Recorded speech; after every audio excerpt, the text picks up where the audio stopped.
Hereby, I open this academic ceremony in which Ece Kaya will defend the academic thesis entitled Individual Differences in Oscillatory Properties and Arithmetic Entrainment.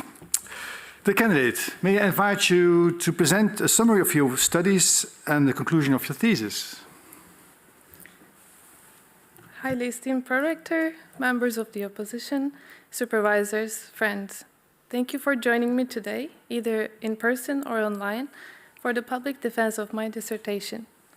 Today, I will talk about the role of rhythm in our lives. I will introduce the concepts of oscillators and entrainment, and discuss how they help answer my central research question, how rhythm works uniquely for each individual. I want to start with a quote from Lefebvre. Everywhere there is interaction between a place, time, and energy, there is rhythm. When you picture yourself in an everyday scenario, you may realize that rhythm is indeed embedded in our environment, either in the sounds we hear or emerging from our movements.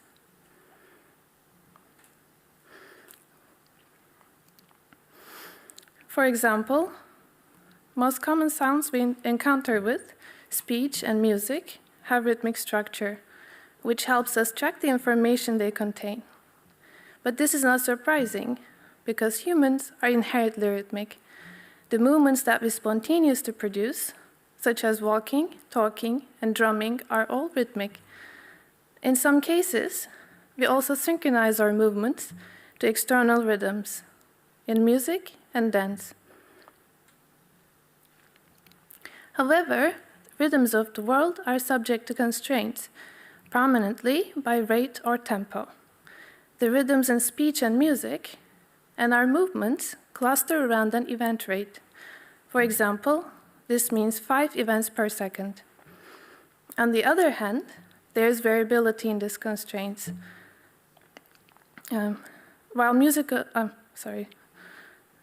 These lines mean that the rate of clapping hands can vary from 1 to more than 4 events per second across people. We see variability in rhythmic abilities too.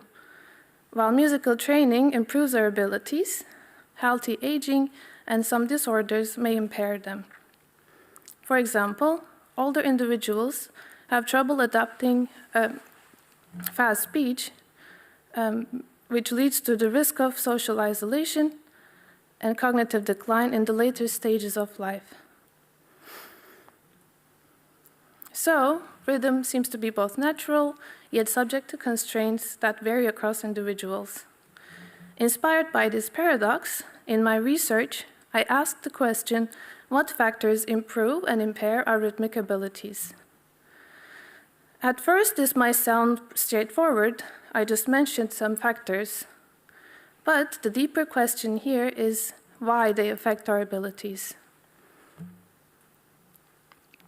And this makes the individual differences approach crucial in understanding why some people do well with rhythm while others struggle. Because behavior, such as poor speech comprehension, can result from many things. It could be something about the external rhythms or how our individual brain, body respond to our environment. And this is where theory comes in. Our job as cognitive psychologists is to connect the dots, and theory helps us make sense of this interaction. In this thesis, I chose to focus on dynamic attending theory. According to this framework, humans possess internal rhythms generated by oscillators. An oscillator means something that produces periodic motion. For example, the hour end of the clock is an oscillator, repeating its motion every 12 hours. But here, the oscillators generate expectations of when things will happen. And when encountered with external rhythms, these expectations are aligned or synchronized to the events. And this is called entrainment. Two properties of these oscillators determine how well they will entrain to external rhythms. their preferred rate, the natural pace of the oscillations, and how flexibly they can adapt their rate to those of external rhythms. This theory weakly specifies what oscillators do after entrainment. They can either sustain the oscillation at the entrained rate, or they can decay, go back to their preferred rate. Let me illustrate entrainment using an example. Imagine you're riding your bike at your preferred rate. Then you see your friend who rides faster than you. You will ride faster to catch up to them, and afterwards you would either sustain this fast rate or you would go back to your natural pace. So to understand individual differences in rhythmic abilities, I developed methods to estimate oscillator properties. I ran experiments that involved various rhythmic tasks. To assess spontaneous rhythms, I asked participants to tap their finger at a comfortable rate without hearing any sound. To assess synchronization, participants synchronized their taps with external rhythms. And finally, I assessed how well people perceive and track rhythms by asking them if an interval is shorter or longer than those making up a preceding rhythm. The external rhythms in these latter tasks had a wide range of rates, which changed abruptly during the experiment. I designed this approach using ideas from physics, focusing on how rhythmic systems or oscillators behave. And this allowed me to estimate preferred rate as the best performance rates, and flexibility as the ability to adapt to rate change. Finally, I developed different mathematical oscillator models and compared their responses to human responses to see if decaying or sustaining oscillators explain human behavior better. However, developing novel methods requires testing them for accuracy and reliability. To validate my methods, I conducted separate experiments for synchronization and perception with around 30 participants each, who completed 2-hour sessions on 2 different days. And from these experiments, I designed a shorter version that combines all of these tasks, yields similar results, but all under an hour. This version is especially useful in settings where fatigue is a concern, like with older adults who participated in my study. These studies revealed several findings related to oscillator properties. But first, I checked if the methods were able to estimate them. I found similar estimates from separate sessions, showing that the measures are reliable. Second, each individual's rhythmic abilities were improved at a range of rates, namely at their preferred rate. But critically, individuals' spontaneous rates predicted their best performance rates in other tasks. People who tapped their fingers slowly without hearing sounds were also good in perception and synchronization when the rhythms were slow. And fast tappers were good at fast rhythms. This suggests that our internal rhythms modulate how we interact with external rhythms. However, what if the rhythm changes from fast to slow, or vice versa? Findings show that rate change impairs rhythmic abilities due to history effects and gradual adaptation. This means that our responses are biased towards what we just heard, and it takes time to fully adapt. Importantly, this history effect was stronger for older individuals in cases where they needed to adapt to fast rhythms. A key point here is that age did not affect how people performed at fast rhythms alone, but only when the rhythms were faster than the previous one, suggesting that it's about adaptation rather than rate. And finally, mathematical models successfully predicted human responses, more so for the models with gradual decay, suggesting that after entrainment, oscillators go back to their preferred rate to some extent. But what do these findings mean for our lives? First of all, findings on preferred rate might be useful in therapeutic applications. Studies show that rhythm-based rehabilitation improves gait in Parkinson and stroke patients. But studies also report individual differences in these benefits, meaning that there is no one-fits-all method. To tackle this issue, rehabilitation can be individualized by matching the training tempo to the patient's preferred rate to improve outcomes.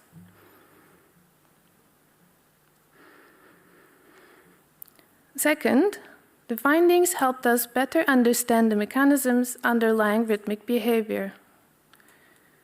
In neuroscience research, present methods can be used to uncover the parallels and differences between neural and theoretical oscillations.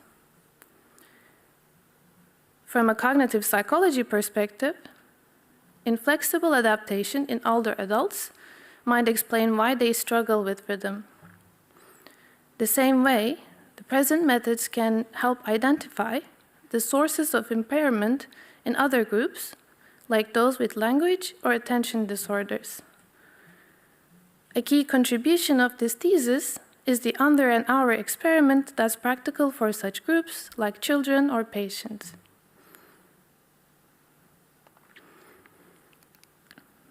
In summary, in this thesis, I explored how rhythm helps us move, listen, and connect with the world around us. My inspiration was the paradox of rhythm, natural yet bounded by rules, common for all yet experienced so differently. I looked into what helps us engage with rhythms and what holds us back, and how these factors vary across individuals. Bringing together concepts across disciplines, I developed methods to measure internal rhythms. I found that each of us has an internal tempo at which we perform best, whether it is listening or synchronizing. And as we age, adapting to rapid changes in rhythm becomes more difficult. I suggested several ways how my studies could be useful in scientific and practical future work.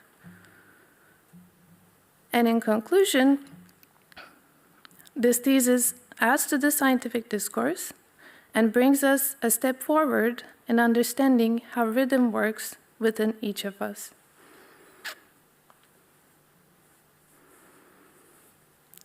Before finishing my presentation, I want to thank my supervisors, Sonja Kotz and Molly Henry, who made this PhD possible and supported me extensively along the rocky roads of my PhD journey. Many thanks also to Peter Keller for his advice, and to my former supervisor, Esra Mungan, for inspiring me. I also want to thank Maastricht University, Max Planck Institute, and ERC for supporting this research, and to my colleagues for their insights. Last but not least, I want to thank my friends and family and my partner and parent Ilya for believing in me and bearing with me. And finally, I want to thank Leon for keeping me company throughout these years. With this, I thank you for your attention, and I give the word back to the Prorector. Thank you very much for this really clear overview and the implications of your research. But now we have some questions, and the opposition will be opened by Professor Formisano, who is a professor in neural signal analysis and works at the Faculty of Psychology and Neuroscience at the Maastricht University. Thank you, Prorector. dear candidates, first I would like to congratulate you and your supervisor for a beautiful thesis. This is really excellent, very coherent, methodologically sound, a pleasure to read, and really, really excellent. So congratulations, first of all. I actually found it quite difficult to find something to criticize in the thesis, but we are here for that. So I will try to do that and challenge some of the assumptions in the thesis. So, like the core theory in the thesis is this dynamic attending theory, right? I mean, which is totally focused on rhythm and timing. However, I mean, as true as it is that, like in your presentation, you show music, speech, and all kinds of things have rhythm, there are also things that do not have rhythm. So if somebody now would suddenly throw a stone and break one of the windows here, right? I mean, so this is not expected, neither rhythmic at all. You know, like, I mean, the impact of this stone with the glass, probably there is really no rhythm whatsoever there. We still perceive and attending to it. We will attend to it. So my first question is, how does the dynamic attending theory that just assume oscillators and things deal with non-rhythmic stuff? That's the first question. And then the second question, which is a bit related to it, is, well, conceptually, I think the idea of having these internal oscillators and like mathematically, as you explained beautifully, that perfectly fine. But how does this internal oscillator look in our brain? Can you maybe say a few words on what is it? Is it this a bunch of neurons that does as a clock, or is it a neural network, or what is it? So then, if I have time, I have one more specific question, but you know, like yeah. Highly esteemed opponent, thank you for your compliments and for your questions. The first question, if I understand it correctly, it mentioned the sounds that draw our attention, that the sounds that are not rhythmic, how are they accounted by the dynamic attending theory? Well, the theory is mostly built on, or to explain rhythmic signals, but there are other theories that explain timing, or absolute timing. So this is all about timing of things, the events in our environment. So,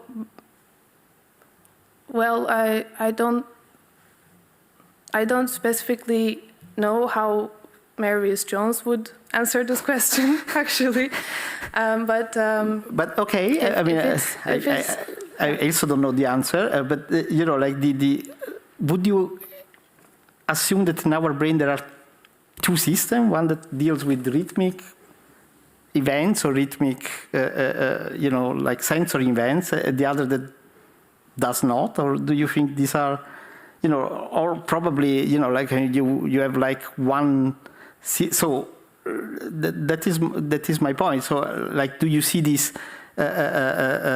attending theory as a general theory of, you know, perception, or like really specific to the sensory events which are rhythmic, that they have expectation, that they have like tempo and so on, right? I mean, yeah, the continuous signals like speech and music generally have rhythmic or quasi-rhythmic structure.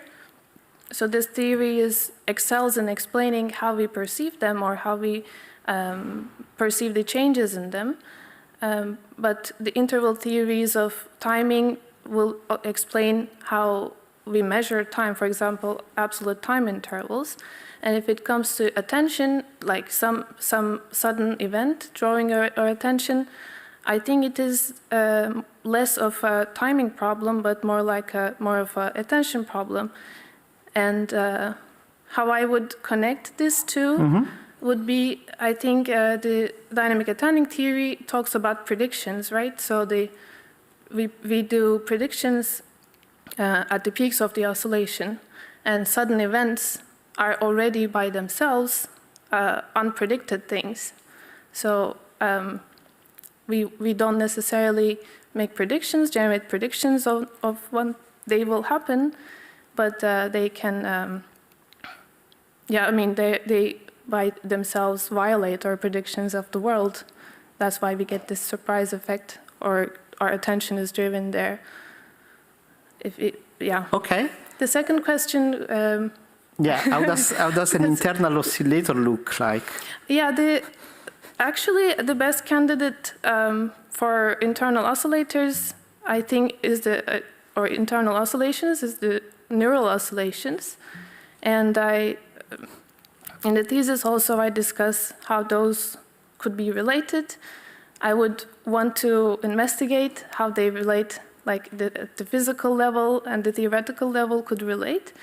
But I think the best candidate is neural oscillations, and yeah, the preferred rate and the flexibility, they all can correspond to different neural signatures that can, you know,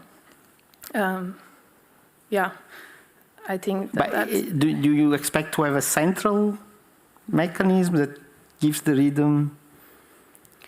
Yeah, I think that in that sense, if it's a mechanism or like a place or like an area in the brain, that I would guess it's the motor areas or the cerebellum. So because they generate predictions, like based on the active sensing framework, they generate expectations or predictions based on motor sampling.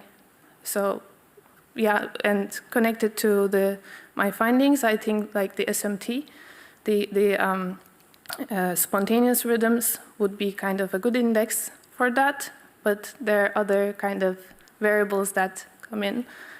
But then I would guess it's kind of a central prediction system. Okay, so do I have time for the... This is much more specific, right? So like this refers to the design of in chapter 2 of the experiment in chapter 2. Basically, one thing that I noticed, and so you show this in the presentation, is actually that each of the rate, right? So when you want to estimate the preferred rate, right? I mean, so each of the rate is presented only once in your experiments, and then they are also surrounded by, you had this rule that if the preceding rhythm goes up, like then the next one goes down, and so on, right? And so you have like up and down. Now, I wanted to ask you to what extent, I mean, this might have affect the estimation of, you know, this preferred rhythm. So, like, if you would have like more isolated trials, like with the longer interval between them, or like more independent trials, would you expect to find the same thing? Or in other words, I mean, is this, you know, like estimate like of the preferred rate like a stable thing of the subject, or if you change the experimental settings a little bit, you would observe changes also in this preferred rate? Yeah, thank you. That's a very good question that gives me the opportunity to clarify also. So first of all, the preferred rate and flexibility are kind of two sides of a coin, and in the number of same trials like is one. I mean, we present the same trials, not repeated, but there was our motivation behind this choice was to not let the participants settle on the current rate. So it needed to be short. If it's too long, then we don't see errors, and we're in the studies I was interested more in errors than better performance. And whether if we would get kind of the similar results under different conditions. The other experiment in the first experiment in chapter 3 does that exactly in perception. So there's one linearly increasing rates, and in the other session, like the other experiment, typing experiment, and we kind of like the estimates of preferred rate were consistent. They were either the similar rate or subharmonics or harmonics.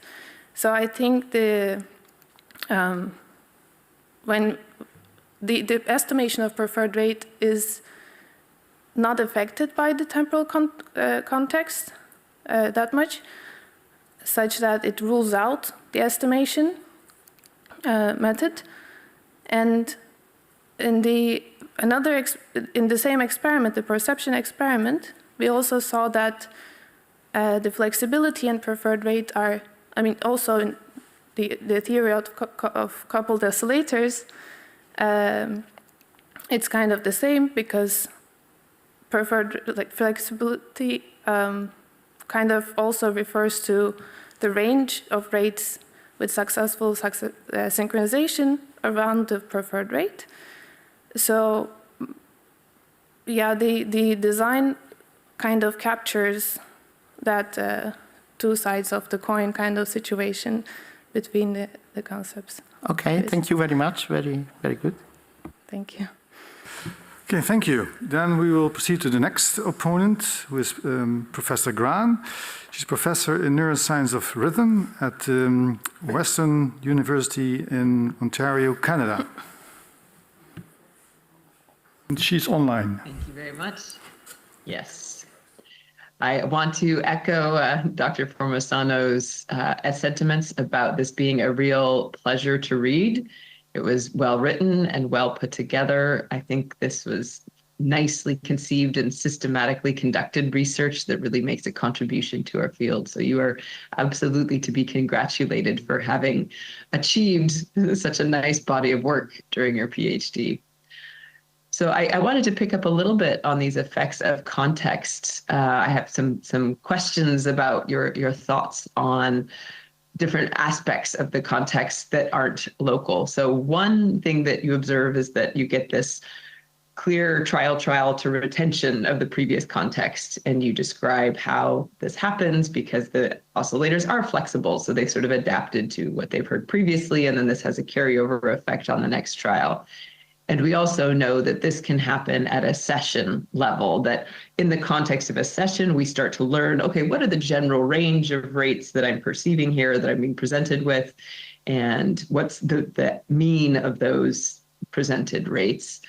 And I was wondering a couple of things about them. One is, how long, for example, might these session context effects persist? So if I came back and did your experiment in a year, would I immediately remember, oh, I was getting things around this rate, and so this is going to be the mean of what I'm going to hear?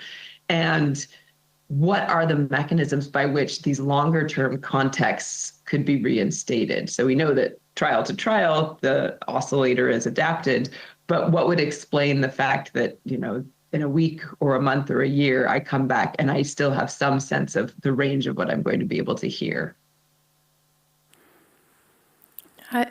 Hi, esteemed opponent. Thank you for your compliments and question. Regarding the local versus global context effects, the experiment 1 in chapter 2 kind of aimed to, again, assess the differences between this local and global context by introducing the adaptation requirements, and the local context differs between these sessions because the global context is the same, because the stimulus rates are the same. So the mean, standard deviation, this kind of range, they're all the same between sessions, and we obtained similar estimates. And we also found that the local context probably has a bigger contribution, because the responses were biased. The effects were there also in the linear ordered stimulus ordered session, and so yeah, that suggests that local context has a bigger contribution. And regarding if coming back to an experiment after a year, so the design was to estimate oscillator flexibility. So there might be factors within that year that kind of, just like with age, flexibility declines, as we showed. So there might be other facilitating but also impairing factors on flexibility. So I would assume if you would come back to the experiment, I don't know, 20 or 30 years later, I would find stronger local context effects. And the global context, I also, that's kind of a different study that I would be very interested. I also mentioned that in the paper or the discussion, that needs another kind of a design, because the stimulus range that we used, ranging from, it's all below 1 second of intervals, and the stimulus, so we have from 200 to 1,000 milliseconds of intervals, and their mean is 600. So that kind of contaminates the inferences about whether it is the SMT or like the most common preferred rate, for example, or the most comfortable rates that individuals can synchronize to in perception and synchronization. Or is it because the global context of the session? So I think a separate study with that can somehow separate these effects by the experiment design or with the stimulus list could be more informative about the exact contribution of local versus global context. I mean, Jones and Macaulay has a paper on that, but even there, it's a very long psychophysics experiment, but even there, they kind of quantify it by taking it out of the variance, because it's temporal and there's always context and history. So yeah, I hope that answers the question. Yeah. No, that makes sense. That in some ways, what you're interested in is what's consistent and what's something you can observe regardless of what these local context effects are. So then just let me probe you a little bit on how it is that things like context could interact with your neural oscillator systems. How is it that, say, neurally, an oscillator could be biased towards some set of rates that it had learned before? How do things like memory and learning occur in this system? Yeah, that's an interesting perspective on neuroscience, which I'm in terms of adapting. Do you mean what kind of neural oscillations would be responsible for the context effects, or what kind of neural signatures? Potentially neural, I think, even just conceptually, or from a more computational aspect. You know, what are we storing or adjusting, and what does that look like that sort of could reinstate a global context that when I walk into a room, I immediately remember, for example, what this range of rates were. So I don't know that it has to be a neural answer.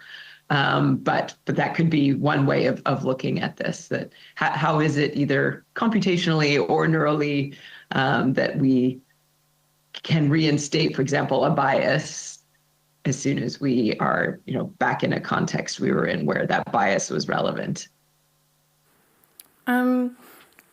So this would go a bit beyond the explanations of the dynamic attending theory, but there's another line of research showing that there are priors about things like rhythmic priors, or so this could be an explanation for the global context that we're expecting. And for example, Mullins has a suggestion and an argument that this around 600, for example, preferred rate is kind of a prior, or whatever you call it, that builds up throughout our life because we encounter mostly signals that are at this rate. So this could be like a global context expectation, or prior could be an explanation. And neurally or computationally, which I'm more comfortable with, so inflexibility, or getting like the local context effects or getting stuck at the previous rate could be due to hysteresis. So the system's tendency to stay at the previous rate, although the parameter, which is the rate here, changes. So that's a possible explanation. And I don't know if there are ways to quantify that at the neural level, if the oscillators have or exhibit hysteresis. But in perception, there are studies that even though you present the same kind of stimulus range, if they accelerate or decelerate, then the responses kind of depend on the direction. So that's kind of a hysteresis kind of situation. So yeah, I don't know how that could be quantified at the neural level. But that would be very interesting if, yeah, that's possible. Yeah, that absolutely would. Yeah, thank you. We need to proceed to the next opponent, if you don't mind. Thanks for your very extensive answers. It makes it not too many questions that you have. Anyways, the next candidate, of next opponent will be Professor De Martino, who is a chair in sensory circuits and neuroimaging, also at the Faculty of Psychology and Neuroscience at Maastricht University. Dear candidate, it's tough to make more congratulations and more praises on this thesis, which I read a long time ago, and again now preparing for this. It's wonderful. If I can add one thing to what has been said before, and also shown by your presentations, the figures are astounding. I think it's incredible. You have something really, I mean, you make it super clear these concepts are not easy. And they are very beautifully illustrated, and apart from all the rest, which is wonderful, but has already been said before, I like to try to say more things. Now, of course, even more challenging is the fact that while you are talking with others, I had questions, but now they have been answered. So I'm coming with something on the fly. Well, the first one, I will not put them all together because I'm jumping a bit within chapters. So I'm going to first go to chapter 3, following a bit on what has been asked before. These context effects, in your thesis, you define the two manipulations as a linear order, and then the other one you define it random. But I don't find it random because it's actually alternating and it's predictable in a way. So if we want to talk about contextual effects, then I may think that perhaps if you contrast your version of random, which is alternating, with actual random, you may see that there are effects also for this type of predictable context. So what are your thoughts on this? Highly esteemed opponent, thank you for your compliments and your question on the fly.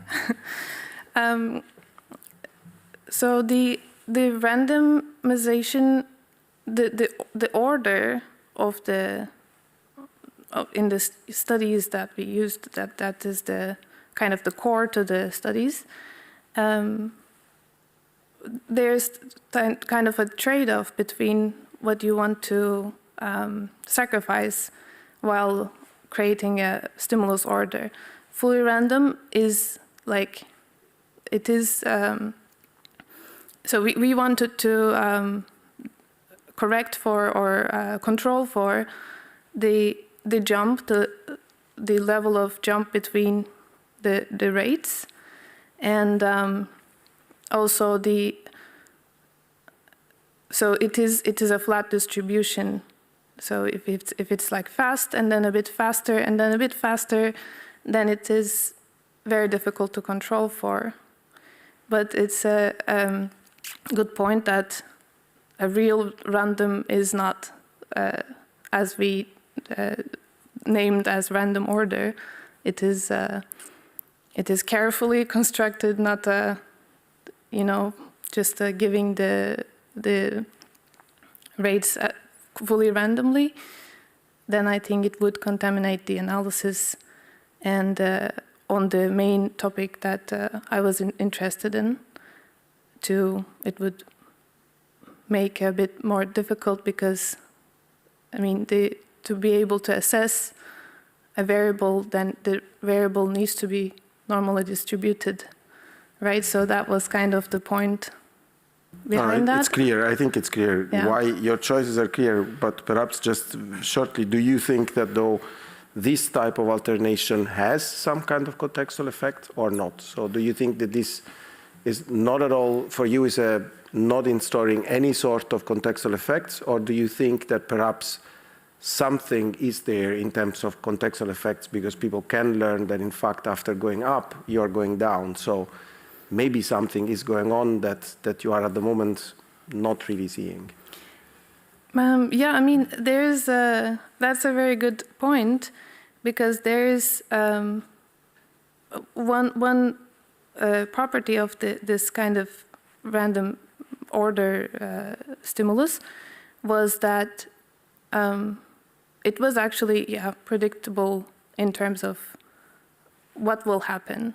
So there's actual like mathematical predictability of something, and there's the participant being aware of the whether it is predictable or not. So it kind of automatically takes away that kind of confound or variable, that the predictability awareness kind of thing, but still kind of keeping, because they don't know what exactly how much, because there's also small jumps.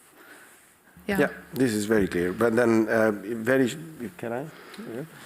Yeah. Then I move to chapter 4, and I mean this has been touched already. It's about the, my question is, I'm a bit biased towards more biophysical-like models, so I'm thinking like, if I look at your model and the properties that you've uncovered during the experiments, I think of you have to have perhaps a harmonic relationship. So and then you have to have this ability of adapting, and your model captures that really nicely. But then I'm thinking, so if you were to move away from this computational level and more like implementation level, so do you think, for example, harmonicity is hierarchically structured, or is it something that it's distributed, or and then maybe going back also to one of your answers, these contextual and feedback effects, you now describe them as one potential would be priors, which I like the idea, but the other one could be resonance, right? So it could just be an inherent characteristic. So where do you stand with this implementational model? So can you give us an idea of whether, if you were to try, what would be your gut feeling you would try first? In terms of priors or resonance, I mean, I come from an oscillator, perspective, so I kind of feel like I should acknowledge alternative theories, but in heart, I like the idea of resonance in that sense. And regarding the modeling study or the harmonic relationships, are they high distributed or not? I mean, dynamic attending theory captures the ability to, that's its main difference between a Bayesian or interval or prior kind of theory, and that these studies consistently show that there's something harmonic going on. So it's more likely that it is oscillators. So I don't think they would be, the harmonic relations would be kind of distributed. I think it would be more related to the other factors like musicality or age, because then it kind of opens up different metrical levels, this kind of factors. Okay, thank you for the clear answer, at least from my perspective. So the next opponent will be Dr. Hausfeld, who is assistant professor at the Faculty of Psychology and Neuroscience, and the floor is yours. Yeah, thank you. Dear candidate, also from my side, congratulations to a really wonderful thesis. It's been a long time that I've read a thesis that was so coherent, coming from really a very well-founded theoretical grounding towards then even a computational implementation. I think that is very, very remarkable, and also, of course, congratulations not only to you, but also the team who helped you with writing the thesis and coming up with the ideas and analyses. It was really difficult, and I agree with Professor Formisano to find questions here. I want to start with the question that relates a bit to your proposition 7. No, you don't have to look it up. But also the impact paragraph, and where you are alluding towards certain clinical impact, which might be, for example, for Parkinson, and that it might help to establish a rather stable gait. And this made me think, like, where do these oscillators and the preferred rates come from? So my idea is, okay, and you also said this already in one of your answers, is that it might be there is some prior which is established, right, because of the rhythms that surround us. So if I would then say, okay, one of the most prominent rhythms that we have is our gait and walking. So that would mean that you might not only find a change in terms of preferred rate with regard to age, but you maybe also find, age actually was the flexibility change, sorry. But you might actually find some dependency on the height of people, because with longer legs, you have a longer, you basically walk, or basically your step interval is longer. I'm not sure whether I make myself very understandable, but do you think, what do you think about where do these oscillators get their preferred rates from? Highly esteemed opponent, thank you for your compliments and question. Regarding walking rate, I was mostly interested in, or the studies and the dynamic attending theories tested mostly on finger tapping. And there are probably many contributing factors, but there are some studies that test the finger length or the hand shape of participants in tapping rate, and they don't find strong correlation between these variables. So, and also walking, depending on the body, the length of the person. I wouldn't think that it should be it could be a contributing factor, but I don't think it would determine the entire preferred rate of the person. I mean, I didn't study gait. I'm not super familiar with the walking rates of participants, but behind this,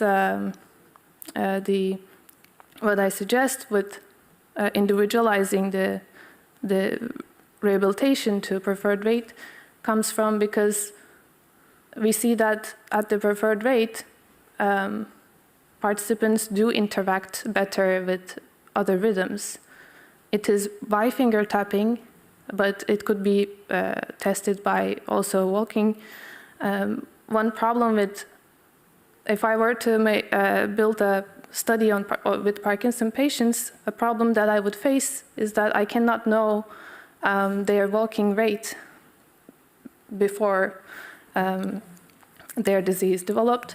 So I think that then the finger tapping rate or the SMT could be used as a starting point, and I would have a look if that actually predicts, because it does show that participants did perform better while interacting with stimulus, synchronizing their movements. It was finger tapping, of course, but it was better around their preferred rate. So it shows something that is kind of more core to the system of synchronization, auditory motor synchronization, which these rehabilitation generally uses at the moment. So I would, yeah. Okay. Yeah. Thank you for your answer. So walking rates are also at around 500, 600 milliseconds actually. So they fit perfectly on the numbers that you also find. So that is why I was a bit intrigued. Okay, so where does it come from? Do we met even throughout development within a person actually? Do we actually then see a change of preferred rate? You see that there is no change in terms of rates when you grow older, but of course, how is it established? Is it maybe variable when you are growing up? So, yeah, but thank you for that. Another question that I would have is, and that was coming from previous conferences, was, so I work a bit on this speech tracking field, and there's always this big discussion of entrainment, and then people confuse each other a bit because it is a bit unclear what they mean with entrainment actually.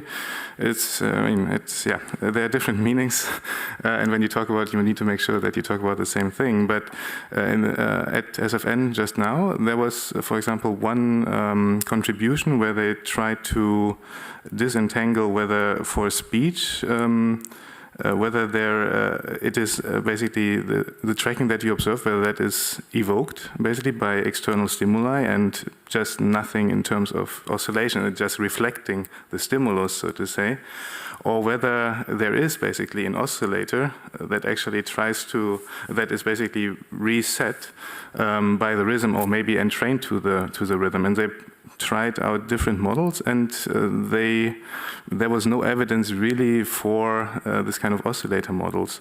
I'm not sure how, I didn't really talk very much with them, but would you think that it is possible to actually translate your computational model maybe into a framework that we could maybe use for the neurosciences, where we could actually test it and see whether there is a contribution of these oscillators in the tracking of speech? Yeah, that actually was my dream, but I mean, PhD is a short time. So yeah, I would want to see what happens, or if these models can predict the neuroscience, you know, or used in neuroscience to compare if like one of the results that the model could, but the studies couldn't kind of up-to-date take out or measure was, for example, decay. So you can, in neuroscience, it's difficult due to averaging and this kind of analysis processes. So I would want to see if, for example, decay happens at the neural level, and that would, what you mentioned with the whether it is evoked or entrainment is a huge debate as far as I know in neuroscience, and I hope that the findings from the model kind of provided, like gave some insights regarding that, because some things are only can be done at this point to on like computationally, because then more difficult to measure at the neural level. So yeah, that would be very nice to have the model implemented to the neural signal, or yeah. Cool. Thank you very much. Okay, thank you. We will move on to the next opponent. It's Dr. Schwarze, who is associate professor at the Faculty of Psychology and Neuroscience here in Maastricht. Okay, also from my side, I would just like to echo a few of the things that have been said. So it was a pleasure to read your thesis. And maybe also keeping it brief now, and having collected spontaneous motor tempo for the last 18 years myself, I have quite a number of questions actually. So, but I would just like to also come back to one of the aspects that is already part of your title as well, and that's really the individual in this. And also would like you maybe to comment on one of the, I think, major pitfalls maybe associated with spontaneous motor tempo, and that is really this sort of average around 550, 600 milliseconds, which I think is intuitively appealing. But if you really look at the individual level, you see a lot of variability. Some stability within individual, but a lot of variability across people. But we usually attach quite far-ranging implications to that. So is it a reflection of some internal clock mechanism? Is it whatever drives it neurally? We link a lot of concept to a very simplistic measure, which has been bothering people for at least 100 years or so. So related to that, I would just like you to sort of comment also how far you would go with it, with this idea. So even within your thesis, I noticed in some instances you speak even within individual of various rhythms, basically, instead of one rhythm per person. So what are the factors? Usually it's assessed with finger tapping, which is another very simplistic task, but you might as well consider foot tapping or whatever.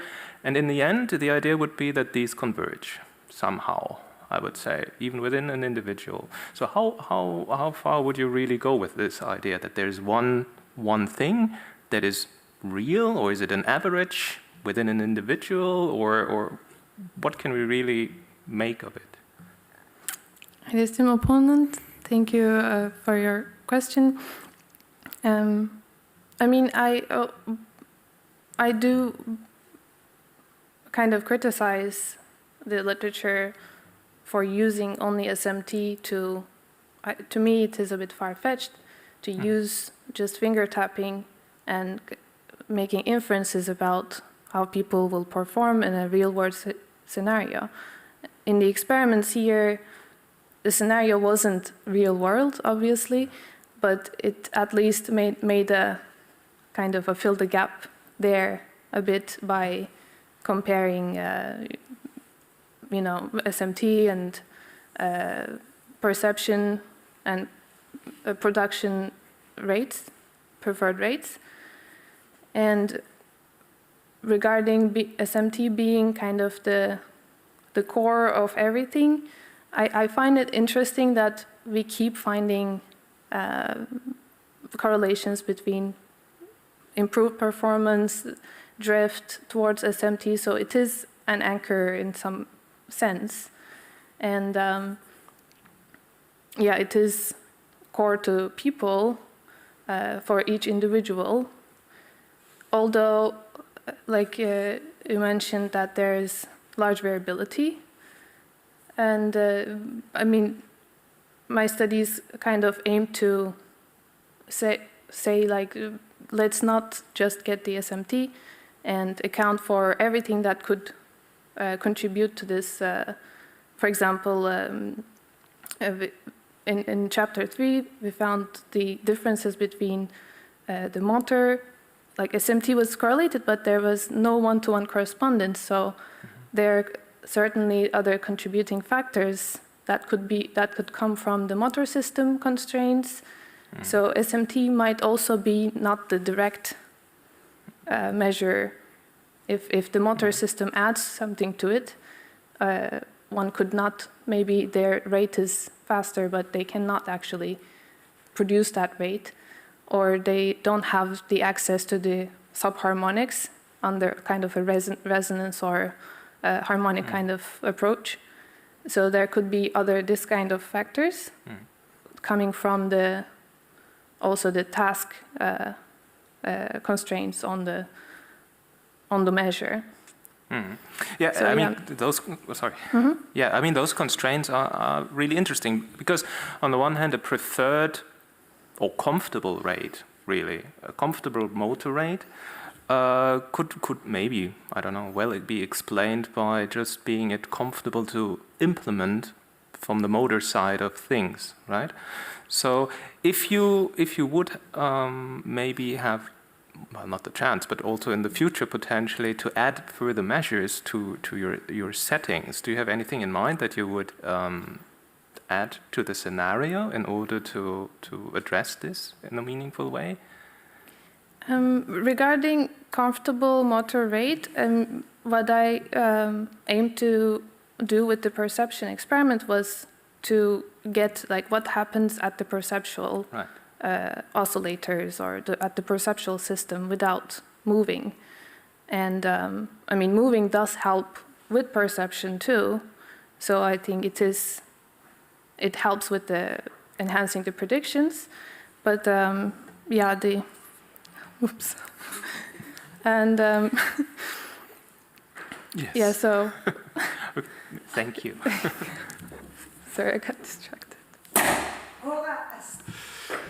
If you want, you can still answer the question briefly. Otherwise, we will just stop. Stop. I got a bit distracted. Ece Kaya, the time appointed for defending your thesis has passed now. The degree committee will now withdraw and to discuss the quality of the thesis and your defense. I request that you and your company will wait the results of our deliberations and our return to this room.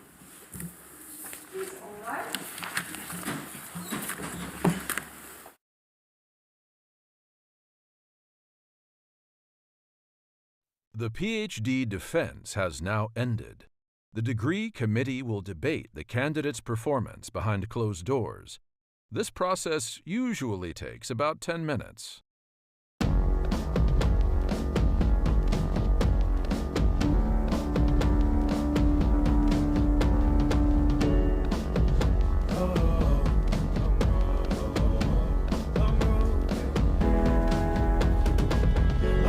Southside, 10 miles in my rearview mirror. I know what it felt like. My goals only getting clearer. East side to the west side. No place like home. If it's questions that you've got, go the extra mile and die.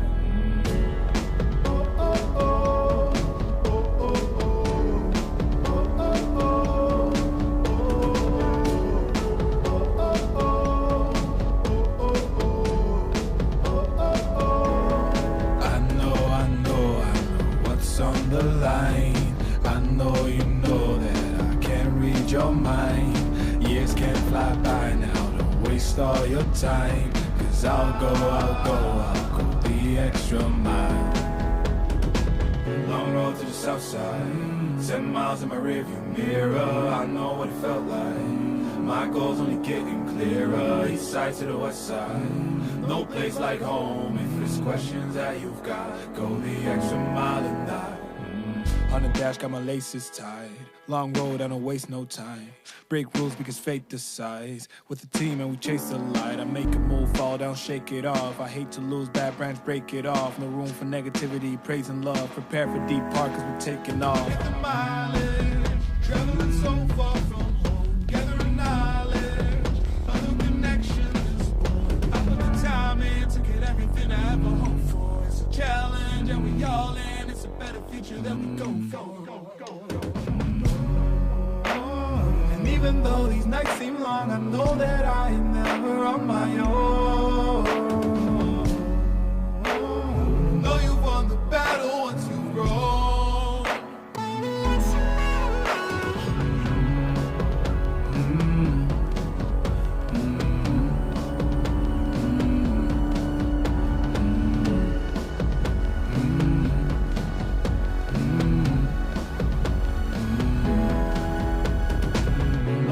Southside, 10 miles in my rearview mirror. I know what it felt like. My goals only getting clearer. East side to the west side. No place like home. If it's questions that you've got, go the extra mile and die. Long road to the south side, 10 miles in my rearview mirror. I know what it felt like. My goals only getting clearer. East side to the west side. No place like home. If it's questions that you've got, go the extra mile and die.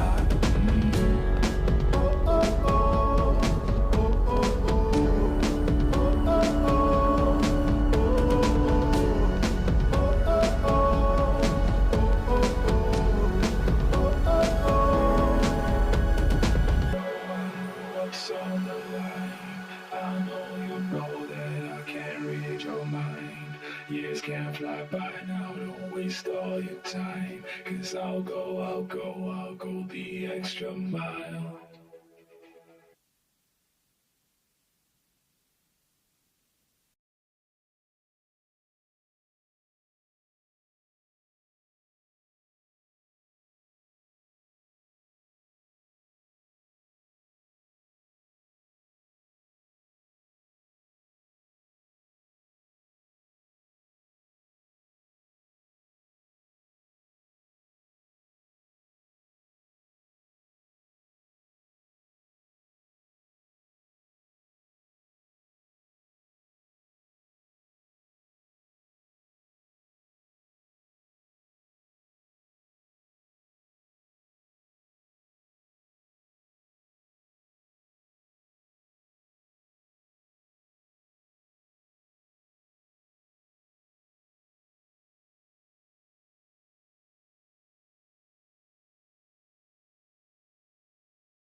Ece Kaya, the degree committee here present has assessed the quality of your thesis and your defense. And in view of its positive verdict and taking into account the previous qualifications, the degree committee has decided to grant you the degree of doctor.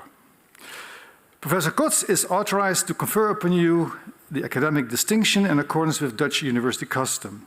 I invite your supervisor to now take the floor.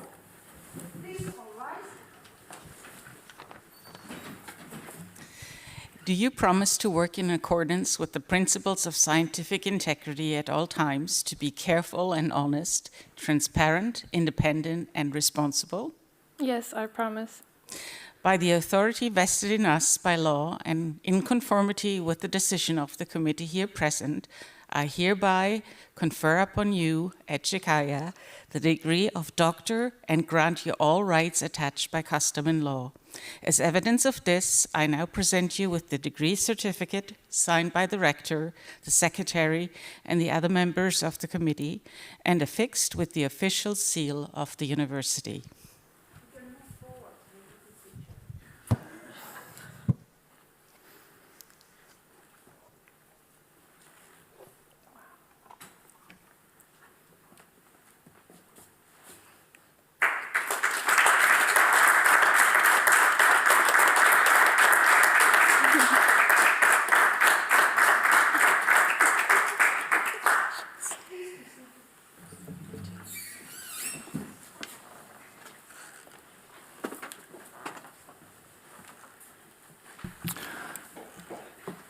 Molly, if you want to.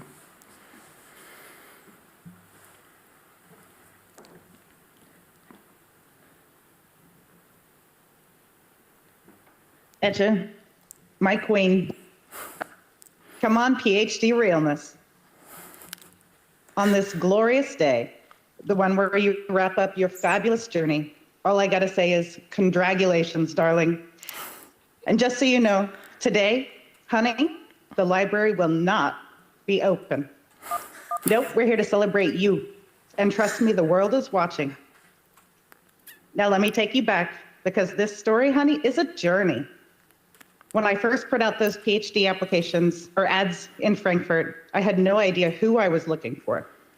But then, bam, your application dropped into my inbox, and I thought, who in the world is this person that has the same niche interests in rhythm and timing as I do? How did they find me? And how could I not give this a shot? When we finally met in person, baby, I was shook.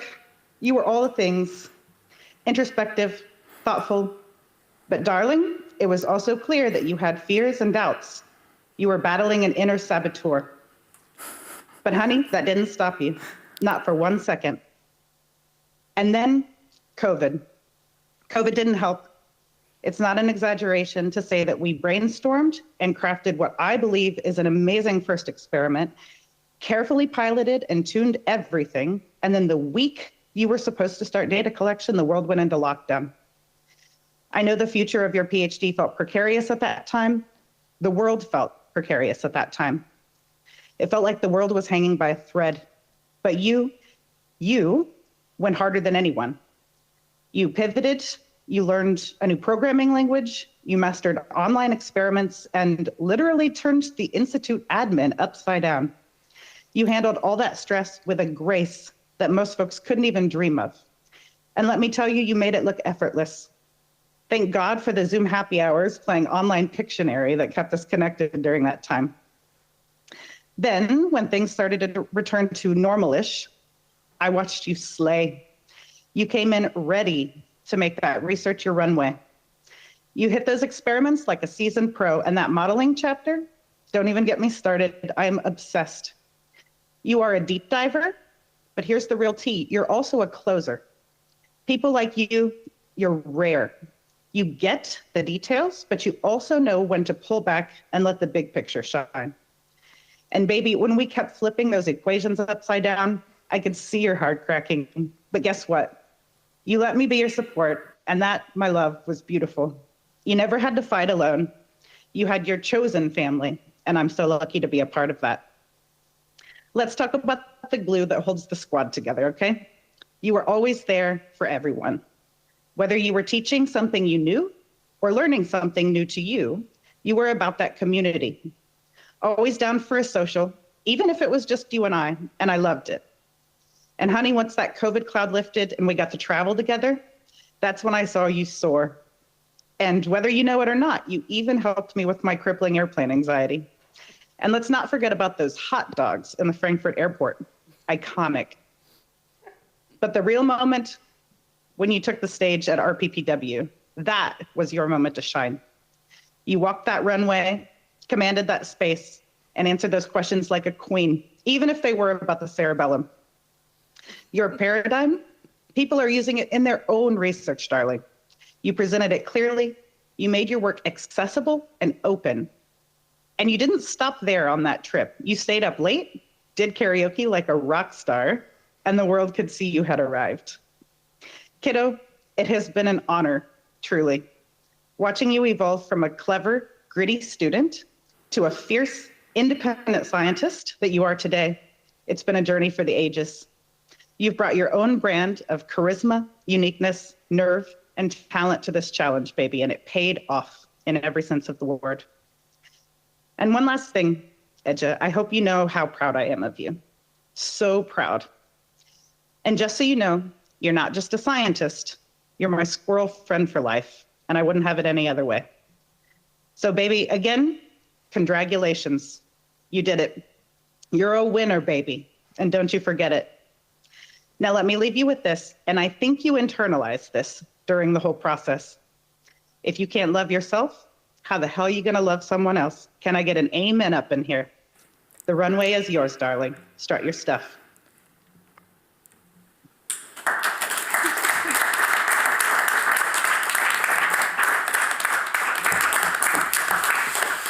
Thank you for your kind words, but also the Faculty of Psychology and Neuroscience, and especially the Department of Neuropsychology and Psychopharmacology, we also like to congratulate you on this wonderful achievement, which was an interesting journey, as I just heard. Okay, so this closes the official meeting with this loud knock on the table. But now we have some informal things, and one thing will be a picture, and hopefully we get the two people on the screen again.